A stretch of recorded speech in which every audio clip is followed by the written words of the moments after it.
अपने घर में बैठे हुए हैं। ठीक है सर, आज मैं आपको कराने वाला हूँ एक्स ग्रुप के PYQ मतलब प्रीवियस ईयर क्वेश्चंस कराने वाला हूँ, वो भी कब के 7 नवंबर 2020 के। ठीक है, धीरे धीरे हम PYQ पढ़ते रहेंगे, कभी एक्स ग्रुप की करेंगे, कभी डबल SSI करेंगे, कभी सीडीएस करेंगे, कभी एनडीए करेंगे, कभी CAPF करेंगे, कभी SSC करेंगे, मतलब हम हर एग्जाम के PYQ पढ़ते रहेंगे। समझ आ रहा है? धीरे धीरे हम सारे एग्जाम के PYQ पढ़ते रहेंगे। चलो अब हम अपना पहला क्वेश्चन करते हैं। जो अगर पहला क्वेश्चन दे रखा है एक्स ग्रुप का, वो क्वेश्चन आपके सामने ये रहा। पहला क्वेश्चन आपके सामने ये बोला गया है, देखिए कि आपको y दे रखा है इक्वल टू x, दूसरा दे रखा है यहाँ पे कि y इक्वल टू 0, फिर बाद में बोल रखा है x इक्वल टू 4। ठीक है, ये तो आराम से कर ही लेंगे।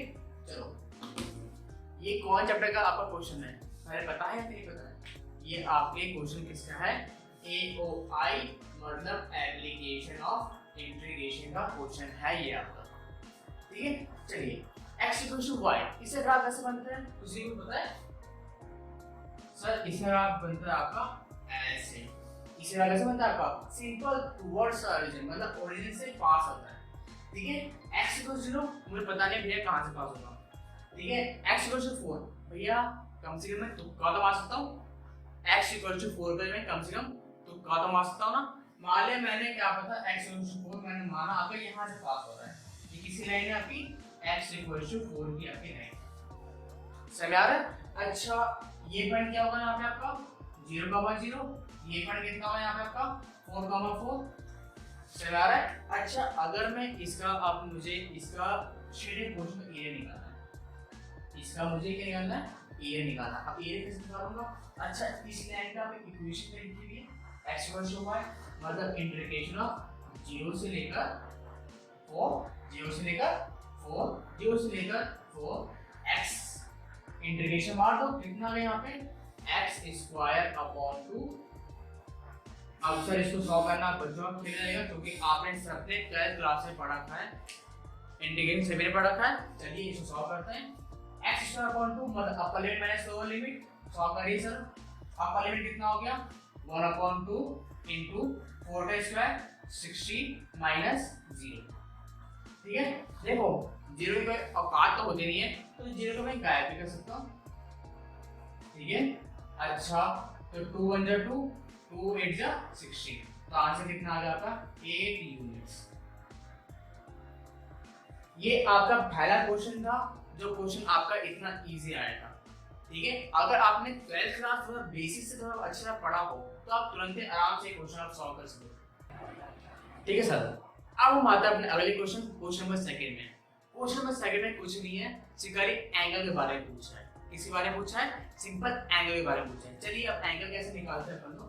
अच्छा अगर मैं आपसे सिंपल पूछूं कि डॉट प्रोडक्ट क्या होता है, डॉट प्रोडक्ट क्या होता है, अगर मैंने बोला a डॉट b सर कितना होगा, तो आप क्या बोलोगे? Sir mod a mod b into cos theta, यही होगा ना। अगर मैंने बोला cos थीटा से कितना होता है, एंगल कितना होता है, तो cos थीटा क्या बोलोगे आप कि cos theta will be equal to a dot b upon mod of a into mod of. यहाँ तक कोई छोटा सा भी कुछ भी इशू आ रहा है? ठीक है, कोई प्रॉब्लम हो आप तुरंत ही मुझसे बोलना। अच्छा अब ये देखिए, ये तो आपका आंसर आ गया, यहाँ होगा cos थीटा। अब कुछ क्वेश्चन में थोड़ी सी और थोड़ा पार्ट दे दी, अगर आप ऑप्शन पर जाओगे तो क्या पता यहाँ पे थीटा ऐसे लिखा हो कि theta will be equal to cos inverse a dot b upon mod of a mod of. बस सर खत्म कहानी, ये हो गया आपका आंसर। ठीक है, देखो ये भी 12th क्लास का इजी चैप्टर था, वेक्टर से सब चैप्टर था। आप अगर बेसिक अगर मजबूत होगा, बेसिक आपका स्ट्रांग होगा, तो आप क्वेश्चन जरूर क्लियर करोगे, क्वेश्चन आप जरूर आराम से सॉल्व कर लोगे, एग्जाम आराम से क्लियर होगा। पेपर आपका डिफिकल्ट बिल्कुल नहीं आता है। ठीक है, विश्वास रख के चलना। आपको पीएचडी नहीं करनी है मैथ लेवल में, आपको हौले हौले धीरे धीरे सारे क्वेश्चन आपको करते रहने, इजी भी नहीं करने, मतलब ठीक ठाक क्वेश्चन करने हैं। तो इतने हाई लेवल के भैया एंडी क्वेश्चन मत कर लेना, उतना छोटा सा लेवल मत कर लेना, आपको ठीक ठाक क्वेश्चन करने हैं। चलो अब आते हैं हम लोग अपने अगले क्वेश्चन के ऊपर। सर आपका क्वेश्चन नंबर 3 कुछ नहीं है, आपका क्वेश्चन नंबर 3 किसका है? ओनली मैट्रिक्स एंड डिटरमिनेंट है, ठीक है, उसको आप आराम से सॉल्व कर सकते हो। चलिए क्वेश्चन आपको लिख के दिखाता हूँ कि आपको दे रखा है कि x plus y is equal to 4 2 0 9 और आपको x माइनस वाई आपका दे रखा है 2 0 6 1, ठीक है। अब आपको इस क्वेश्चन को सॉल्व करना है। इस क्वेश्चन को आप सॉल्व कैसे करेंगे? देखिए सबसे पहले आपको x वैल्यू निकालनी है। किसे निकालनी है? आपको x वैल्यू निकालनी है। सर कहीं भी आपको x वैल्यू निकालनी हो, कहीं भी आपको x वैल्यू निकालनी हो इस टाइप के क्वेश्चन में सिंपल इस इक्वेशन को आप ऐड कर देना। आपको y की वैल्यू बोलेगा तो मैं सबट्रैक्ट कर दूंगा y की वैल्यू निकालने के लिए, ठीक है। चलो x वैल्यू कैसे निकालेंगे? सिंपल इस इक्वेशन को मैं प्लस कर देता हूं। सर प्लस का मतलब ऊपर क्या हो गया? x प्लस कितना हो गया यहां पे आपका 2x 2x will be equals to, इसको ऐड कर दो 4 plus 2 6 2 plus 6 8 0 plus 0 0 9 plus 1 10। कोई प्रॉब्लम आता है? कोई से भी कुछ भी इशू आएगा ना, कोई प्रॉब्लम होगी कमेंट सेक्शन में जरूर आप मुझे कमेंट करना, ठीक है। चलिए अगर मैं यहाँ से x निकालना चाहूंगा, अगर मैं आपके यहाँ से x की वैल्यू निकालना चाहूंगा तो x आपका कितना आएगा यहाँ पे? सर यहाँ मल्टीप्लाई और डिवाइड क्या होगा? यहाँ पे डिवाइड, इसको डिवाइड कर दो तो यहाँ पे 3 आ गया, यहाँ पे 4 आ गया, यहाँ पे 0 आ गया, यहाँ पे 5 आ गया। ये आ गई आपकी x की वैल्यू, ये रहा आपका आंसर। मैं फिर रिपीट करता हूँ, अगर आपको वैल्यू के लिए पूछा होता तो आप दोनों को क्या कर देते हैं? आप सबट्रैक्ट कर लेते तो आपकी वैल्यू क्या निकल आती, कुछ खास डिफिकल्ट नहीं है। या फिर आप x वैल्यू निकाल के सब्स्टिट्यूट कर देते, कुछ भी आप कर सकते हैं, ठीक है। चलिए अब करते हैं हम लोग अपना अगले क्वेश्चन को पढ़ाते हैं। चलिए सर हमारा अगला क्वेश्चन है limit x tends to 0 cos x। Sir ये कुछ नहीं है, लिमिट ऑफ कंटिन्यूटी का चैप्टर का क्वेश्चन है ये, ठीक है। ये बहुत इजी चैप्टर, इजी क्वेश्चन आ रखा है ये भी आपके पेपर में। चलो इसको भी हम सॉल्व करते हैं। सर देखो आपको सबको पता है अगर 0/0 केस बनता है तो हम क्या करते हैं? अपन लोग एल हॉस्पिटल रूल लगाते हैं। एल हॉस्पिटल रूल क्या होता है आपका? सिंपल कुछ नहीं होता, ओनली डिफरेंशिएशन कर देना, ऊपर अलग डिफरेंशिएशन नीचे अलग डिफरेंशिएशन। तो ये 0/0 केस कभी भी आपका बनता है तो, लेकिन इसमें ऐसी कंडीशन आई नहीं है तो यहाँ पे डायरेक्ट में लिमिट अप्लाई कर सकता हूँ। अगर मैंने यहाँ लिमिट अप्लाई कर दी, अगर मैंने यहाँ पे लिमिट अप्लाई कर दी तो क्या होगा? यहाँ पे आपका cos 0 कितना होता है? बच्चे बताएगा सर यहाँ पे कितना होता है? 1, ठीक है। ये रहा आपका आंसर 1। आप करते अब बढ़ते हम लोग अपने अगले क्वेश्चन। चलिए सर हमारा अगला क्वेश्चन है क्वेश्चन नंबर 5। इस क्वेश्चन में क्या है? इस क्वेश्चन में आपको डायरेक्शन रेशियोस आपको दे रखे हैं, आपको डायरेक्शन कोसाइन निकालना है। आपको इसमें डायरेक्शन रेशियोस आपको दे रखे हैं, आपको डायरेक्शन कोसाइन निकालना है। अच्छा आपको पता है जो आपका डायरेक्शन रेशियोस होते हैं वो क्या हो जाते हैं? a हो गया, b हो गया और क्या हो गया सर यहाँ पे आपका c हो गया। तो इशू तो नहीं है। अगर मैं डायरेक्शन कोसाइन की बात पूछूं, डायरेक्शन कोसाइन कितने होते हैं आपके यहाँ पे? एक l होता है, एक m होता है, तो ये क्या होता है आपका? समझ आ रहा है? अगर मैं l को निकालना चाहूं तो l कितना है सर यहाँ पे आपका? l is equal to a upon under root के अंदर a का स्क्वायर प्लस b का स्क्वायर प्लस c का स्क्वायर। अगर m निकालना चाहो m is equal to b upon under root के अंदर a का स्क्वायर प्लस b का स्क्वायर प्लस c का स्क्वायर। अगर मैं n निकालना चाहूँ n is equal to c upon under root के अंदर a का स्क्वायर प्लस b का स्क्वायर प्लस c का स्क्वायर, ठीक है। देखो सर मैं आपको एक और चीज बोलना चाह रहा हूँ। देखो जैसे आप वीडियो को स्टार्ट करते हैं, ठीक है, वीडियो स्टार्ट करते ही आपके सामने हिंदी और इंग्लिश दोनों में आपका क्वेश्चन आएंगे। जैसे ही आपके हिंदी इंग्लिश में क्वेश्चन आते हैं आप वीडियो को पॉज करना और फिर इस क्वेश्चन को सॉल्व करना। समझ आ रहा है? आप वीडियो को पॉज करना फिर उस क्वेश्चन को सॉल्व करना। अगर आपका क्वेश्चन बन गया बल्ले बल्ले, अगर क्वेश्चन नहीं बना तो आप वीडियो को फिर से स्टार्ट करके आप सॉल्यूशन आप देख सकते हो। लेकिन हाँ जरूर ट्राई करना कि आप फिर से अपने आप से क्वेश्चन सॉल्व करने की जरूर कोशिश करना, ठीक है। चलिए अच्छा L कितना होगा यहाँ पे? A कितना है यहाँ पे आपका? 2 अपॉन अंडर रूट के अंदर 2 का स्क्वायर, b मतलब 3 का स्क्वायर, c मतलब 4 का स्क्वायर मतलब 16। ठीक है, अब इसको सॉल्व करो में कितना आएगा 2 upon under root sir 16 plus 4 20, 20 plus 9 29, under root के अंदर कितना आ रहा है 29। वैसे ही अगर मैं m निकालना चाहूँ तो m कितना आ गया आपका, b कितना आपका यहाँ पे सर -3 अपॉन अंडर रूट के अंदर 29 क्यों लिखा मैंने सर, दोनों तो सेम थे, सब के सब क्या यहाँ पे सेम है तो नीचे भी ये सेम ही आएगा, समझ आ रहा है। अच्छा अगर मैं m निकालना चाहूँ तो n कितना होगा यहाँ पे आपका 4 अपॉन अंडर रूट 29। ये होगी आपकी कहानी खत्म, ये आपके आंसर आ गए L, M और N मतलब डायरेक्शनल कोसाइंस की वैल्यू आपकी यहाँ पे आ चुकी है। ठीक है सर, अब हम बढ़ते अपने अगले क्वेश्चन के ऊपर। सर हमारा अगला क्वेश्चन है क्वेश्चन नंबर 6, इसमें आपको मीडियन फाइंड करना है। ठीक है, अब सुनो, कभी भी आपको मीडियन फाइंड करना हो तो जो भी आपकी सीक्वेंस दी होती है, सीरीज दी होती है, उसको या फिर आप असेंडिंग ऑर्डर में लिखो मतलब छोटे से बड़ा, या फिर डिसेंडिंग मतलब बड़े से छोटा।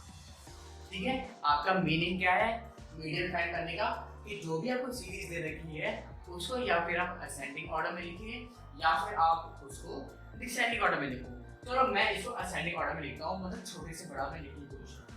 पहला क्या यहाँ पे 2, सर यहाँ पे 2, फिर क्या लिखा है सर 3, फिर 4, फिर 5, फिर 6, फिर 7, फिर 8, फिर 9, है ना। 1 2 3 4 5 6 7 8, मतलब ये इवन है ऑड है सर, गिनो 8 क्या आ रहा है इसमें, 8 क्या होता है आपके इवन होते हैं सर। अगर इवन आ जाए मतलब अगर क्या होता है सम आ जाए, ठीक है, जब इवन आपके यहाँ पे आगे खड़े हो जाए तब मीडियन कैसे निकालते हैं, तो मीडियन का फॉर्मूला आपका होता है n/2 th plus n/2 plus 1 th पूरे में। अब आप में से कई लोगों का सवाल ये भी होगा कि भैया सर ये बताइए कि इवन होता है तो हम ये फॉर्मूला लगाते हैं, अगर ऑड होगा तो हम क्या लगाएंगे, बताऊंगा मैं, सब्र करो। ठीक है, अब देखो यहाँ पे n कितना, यहाँ पे आपका कितना होगा 8, क्योंकि इसमें 8 नंबर्स हैं तो n के लिए कितनी आ गई यहाँ पे सर आपकी 8, 1 2 3 4 5 6 7 8, यहाँ पे डाल दो 8/2 th प्लस 8/2 प्लस का 1 th पूरे का कितना आ गया सर। ठीक है, अब इसको मैं काट सकता हूँ, काट दो, 2 4 जा कितना आ गया 4 term plus 5 term divided by 2। अच्छा सर 4 टर्म 5 टर्म मतलब क्या होता है, कंफ्यूजन तो नहीं है, 4 टर्म और 5 टर्म मतलब क्या होता है, क्वेश्चन होता है 4 टर्म गिनो 1 2 3 4, कितना है यहाँ पर 5, देखो तो 1 2 3 4, फोर्थ प्लेस पे क्या है 5, 5 लिख दिया, प्लस साइन है, प्लस साइन लगाओ, फिफ्थ प्लेस पे क्या है 1 2 3 4 5 6 है, 6 लिख दो डिवाइड बाय 2। अच्छा 5 प्लस 6 11, तो 11/2 कितना आ गया सर यहाँ पे आपका 5.5, ये रहा आपका मीडियन। अब आपका रहा दूसरा सवाल, भैया अगर आपको इवन दे रखा है फॉर्मूला आपने ये लगाया, अगर ऑड दिया होगा तो फॉर्मूला आप क्या लगाओगे। मैं फिर से बोलूंगा कि सर फॉर्मूला आप ये लगाओगे कि median will be equal to n+1/2 th, अगर आपका क्या होगा और संख्याएं होंगी तो। ठीक है, अगर विषम संख्याएं होंगी तो n is equal to n+1/2, अगर सम मतलब इवन संख्याएं होंगी तो क्या लिखोगे, क्या होगा n/2 th plus n/2 plus 1 th divided by 2। समझ आ रहा है। ठीक है सर, अब करते हैं अपन लोग अपना अगला क्वेश्चन। ठीक है सर, अब करते हैं अपन लोग अपना अगला क्वेश्चन। अगला क्वेश्चन है dy by dx is equal to y into cos x। Sir ये आपके कौन चैप्टर क्वेश्चन है, सर ये आपके डिफरेंशियल इक्वेशन चैप्टर क्वेश्चन है। ठीक है, डिफरेंशियल इक्वेशन का सबने अच्छा ये मैंने पढ़ा था variable separable form. Variable separable form क्या होता है, ये x वाले एक तरफ लिखो और y वाले एक तरफ लिखो।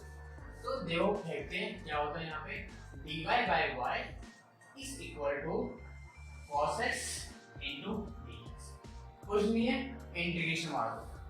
और अपन y का अगर इंटीग्रेशन मारोगे कितना आएगा आपका यहाँ पे log y अगर cos का इंटीग्रेशन मारो कितना आएगा सर यहाँ पे आपका sin x प्लस, ठीक है। इतना छोटा सा इतना इजी क्वेश्चन आया था, वो भी डिफरेंशियल इक्वेशन का। भाई ये भी नहीं आया कि आप इंटीग्रेटिंग फैक्टर निकालो या फिर कुछ और, मतलब इतना बच्चा क्वेश्चन आया था वेरिएबल सेपरेबल फॉर्म। मतलब मैं आपको फिर बोलता हूँ कि x की रूट या y की रूट या डबल है SSR इनके पेपर हार्ड नहीं आते हैं, उतने इजी भी नहीं आते, ठीक ठाक आते हैं। अगर आपने प्रॉपर मेहनत की होगी तो अब आराम से आप सॉल्व कर लोगे ये क्वेश्चन, ठीक है सर। अब अगली वीडियो में हम आगे के कुछ क्वेश्चन करेंगे, टेंशन मतलब पूरा पेपर सॉल्व कराऊंगा मैं आपका, ठीक है। 25 से 25 क्वेश्चन कराऊंगा। अभी आपके हाल में 3 या 4 या 5 या 6 या 7 जो भी क्वेश्चन हो रखे हैं वो क्वेश्चन आपके इनफ है अभी आज के लिए। नेक्स्ट वीडियो में आपको आगे के 3-4 क्वेश्चन और मिल जाएंगे, ठीक है। फिर मिलते हैं। Stay at home, be safe, thank you, जय हिंद।